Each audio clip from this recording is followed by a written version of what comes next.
welcome back. This is the Retic section. Okay, so what I'm going to do is I'm going to pull out all the Retics because it's very few and far between do we get to be able to pull them all out. So there's 4 here, 1 male and 3 females.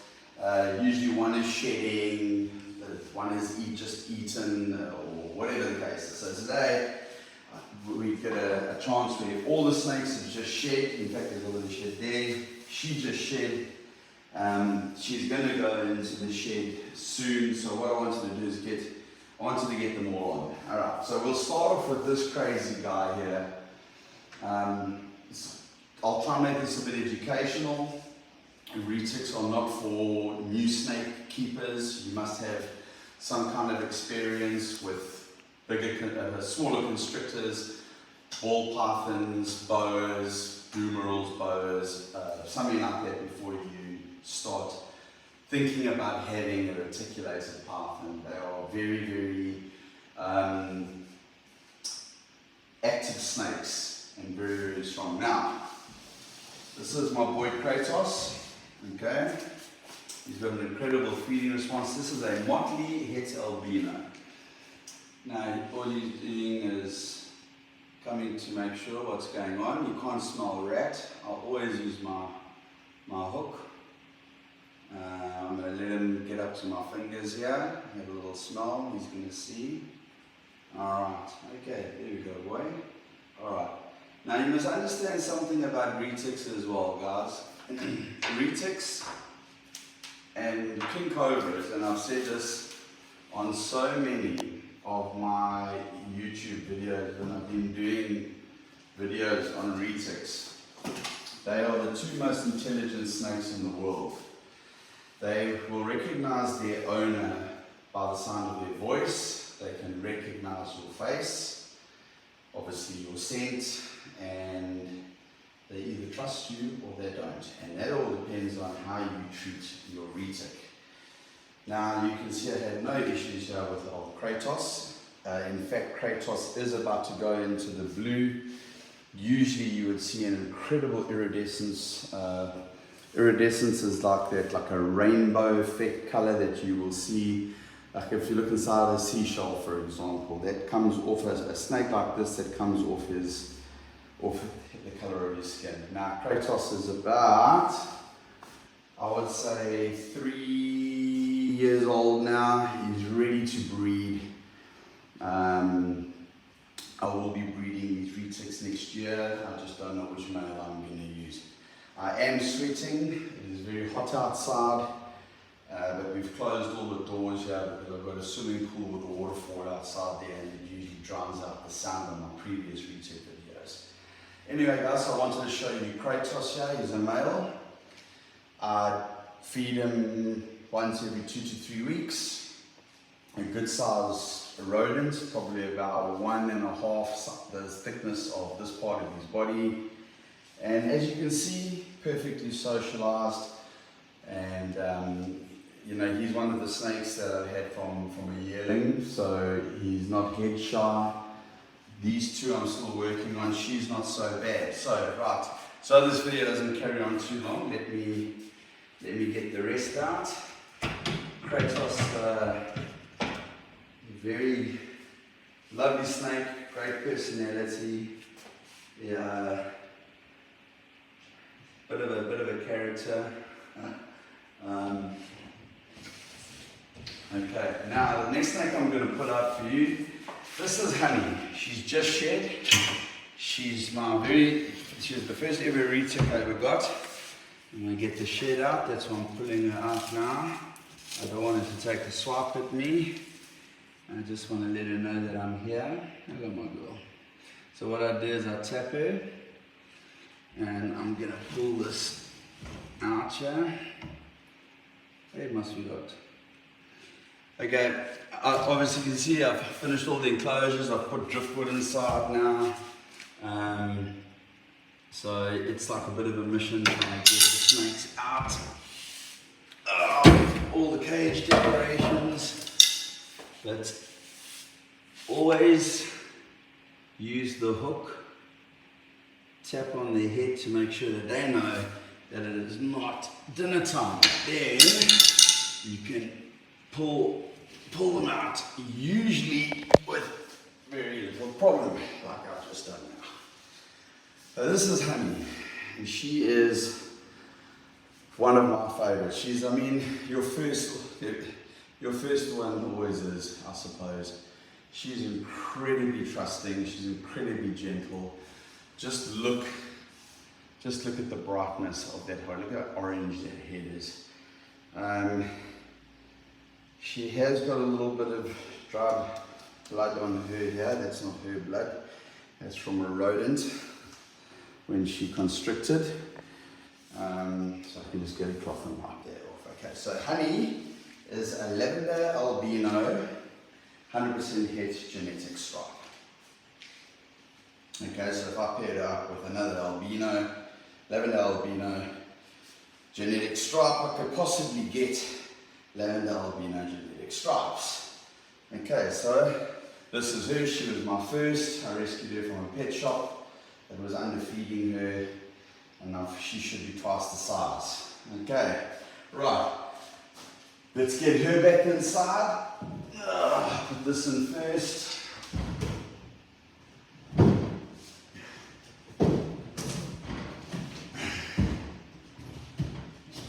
Let's get this bit of shed out and get her inside. Okay.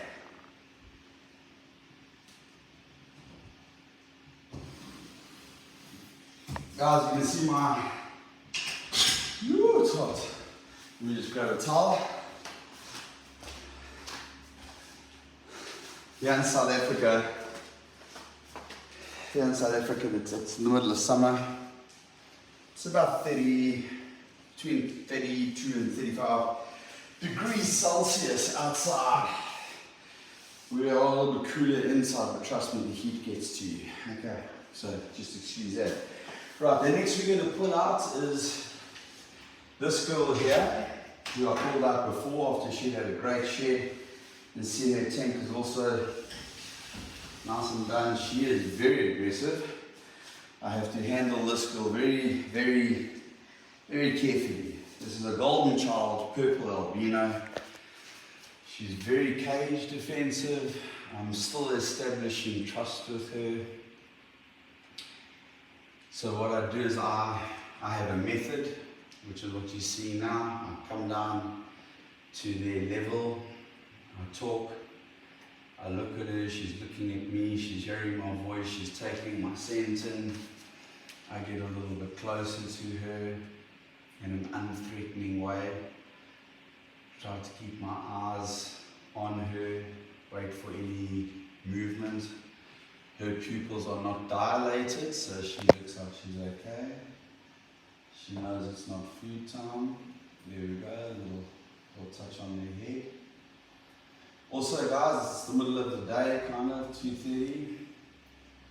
Okay, now she's starting to get a little bit irritated. Now what I want to do is I want to pull her out. So what I'll try and go for that. And as soon as they start moving away like that, then it becomes safe to pull out. Okay, kind of. Right, so this is her. She's an absolute gem. She is. It could have gone badly. She is a beautiful snake. She loves her enclosure. She always wants to be in her enclosure. Just letting her do a little bit of her own movements and suss everything out at the moment. Don't know if you can pick up those colours on her. She's going to be a star breeder for me next year. We're going to be making motley purple albino golden childs with her next year, hopefully. Yeah, we'll see what happens. We'll see what happens with this girl. But she is probably now, I would say, 4 years old, 4.5 years old.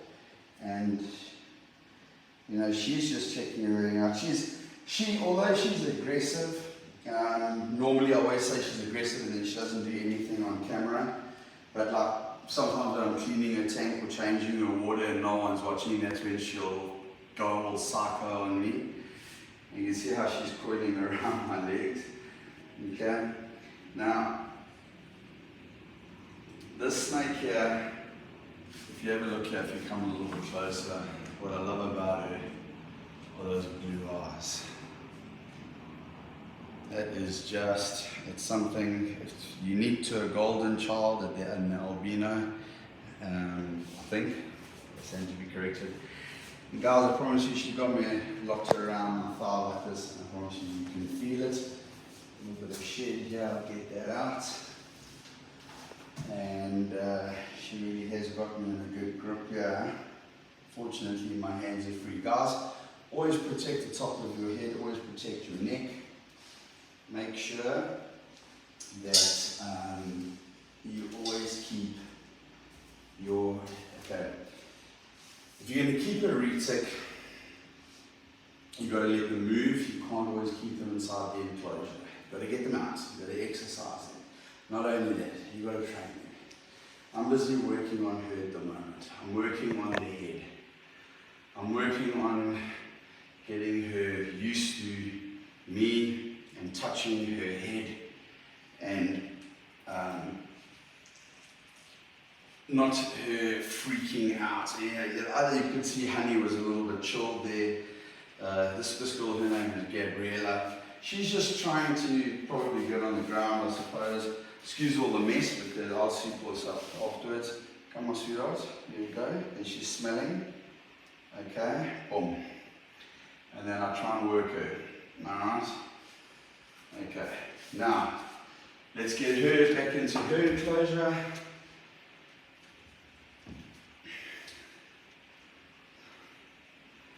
And then we'll pull out the last girl, who's the biggest. And you must understand, guys, these retics of mine aren't even close to being fully grown yet. Not even close. She's only about 9 or 10 feet. The one below is about 11 feet, 12 feet now. She's about 8 feet. He's about 6, 7 maybe. They still, they're future breeders for me. I haven't started, although I keep retics and I'm going to be breeding them, I haven't bred them yet. Next year will be my first season. Now over here we have Tallulah. I know, I'll name them. And she is a tiger lavender albino. Okay. She's the biggest of them all, and I'm going to just go ahead and give her a little touch. Over there, she's coiled up. I'm going to see if I can just, she's going to be one of those ones that's going to pull all the substrate out while I try and get it out. So let me try and move. Alright, there we go.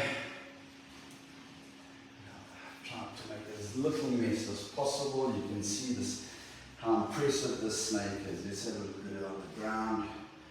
I know it's a lot of mess and stuff like that. Okay. Alright, so she's got almost a hook around. There we go.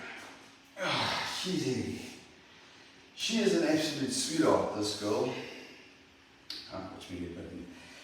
She is, as I say, probably a good 11 feet, maybe 12. I'm 6'1", so you might say she can't be twice my height, but you must understand she's curled and twirled and she can still touch the ground and come up, and she's got a whole bunch of a good 3 feet of her tail hanging over the back of my shoulder. Okay, she's the biggest of my girls. What we aim to produce here are motley, tiger,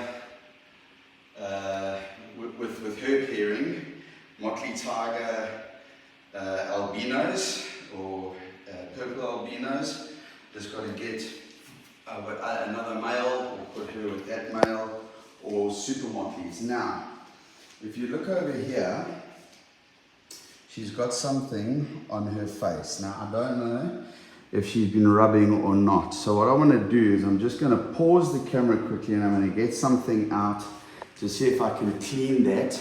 But I'm also going to go and get some of my F10 ointment, which I use. It's just something which I think every breeder should have. It's really great. All right, so we'll see you in a couple of minutes. So if you look at her face there, now she took a rodent the other day. I don't know if that's blood, but what she does is when she's hungry, okay, she rubs up against the tank. Okay, so what I want to do is I'm going to rub her face now. Probably better to do this sitting down. I'm going to get her on the head here and I'm just going to rub to see now if that is blood or if she has injured herself. Okay. Okay. Wait, sorry, girlie. Looks like a little bit of injury from nose rubbing. Now, what I do, F10 ointment. This is what I use here. And she's a bit grumpy with me at the moment. So what I've got to do is I've got to rub this F10 on her chafed part of her nose. And she is a strong snake. Okay, there we go. Now what that'll do, guys, that's antibacterial. Don't bite me. Okay, see what I did there is a swivel. That's a little trick. If you think a snake's going to bite you or go for your head or whatever, you just disorientate them a little bit by doing that. Okay, so you can see it's a lot of hard work. You can see it's not just fun and games. And this is, she goes mad when it's feeding time. And I feed the ball pythons that are in another room, and I've got to walk through here. This is my living room area. I've got to walk through here with like huge amounts of rats, and these guys go mad. What they do is they push up against the glass, and then she can get like a nose injury like that. So anyway, let's get it back. I think that's about enough of a workout for me today.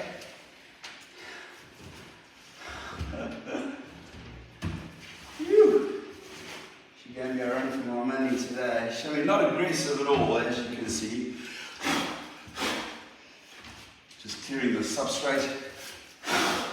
That's one thing about these glass enclosures. You've got to make sure that the substrate is out. And then, lock and key. Now imagine her at 15 to 18 feet long. Anyway, I've got my girlfriend behind the camera there, filming me. I never pull his, well, I'll pull him out and I'll pull her out without any help. She's another story, but she's got a really, really great personality. You can see she's really gentle. It's hard work to hold. I mean, that's usually a two-person job. I did that by myself. Someone would be holding the snake, and then I'd apply, or I'd hold the snake and someone would apply the F10 ointment. This stuff here, guys, is great for rat bites. If a snake's been rubbing, you can even put it inside the snake's mouth if it's got a mouth rot, if it gets bitten in the mouth, if you feed live, which we're not allowed to do here in this country. So everything's frozen thawed. But sometimes they rub up against the glass here, and they're trying to push. And they usually do that not because they want to get out, but because they're hungry. And they can smell me feeding the other snakes, and they can smell the rats, and they go ballistic. Okay. Also, if I haven't fed for a while, and I don't pump feed. So I can tell when she's hungry and she's ready for a meal, because she starts to go up and down. Both of them, they start to go up and down, and they start pushing on the glass. And this causes friction and injures their nose. You don't want that. Then I feed them. But if it's not feeding time yet, I usually feed every 3 weeks, 2 to 3 weeks. If it's not feeding time yet, what I'll do is I'll just throw in a large rat. On retics, these two, So instead of throwing in another rabbit, I'll just give them something to put inside their stomach, and that'll usually stop the rubbing. You don't want your snake injured. So guys, I hope you enjoyed that video. Those are my retics. I did a retic video on the 2 motley purple albino head titaniums that are yearlings that I've got in another room. I'm not going to go and do a video on that. But yeah, so that's it. I'm going to now go ahead and sweep all this up and clean it up. Thank you for watching. I don't know what other facts I can give to you about owning a retic. They're very rewarding. They're not for beginners. Like I showed you there, when you're pulling out your retics, always use your hook. I know some guys that just stick their hands and grab them out. Maybe they've owned their retic for 10 years and the retic knows them, but they can be unpredictable. I'm starting to get to know these retics pretty well. You know, I've had these guys from yearlings. I bought these guys only a year ago from a friend of mine that's moved to another part of the country and couldn't keep them, couldn't take them with them. So I've got to get them to trust me and to socialise with me. She's a lot easier to handle, although she's bigger. Guys, thanks for watching. Please, North Coast Constrictors is my Instagram over here. Please go jump onto that. Give us a follow on Instagram. We upload content and reels all the time. And if you like this video and you want to see more retic videos as well as ball python videos, hit like and subscribe. Helps the channel. Thanks for watching and we'll see you on the next video.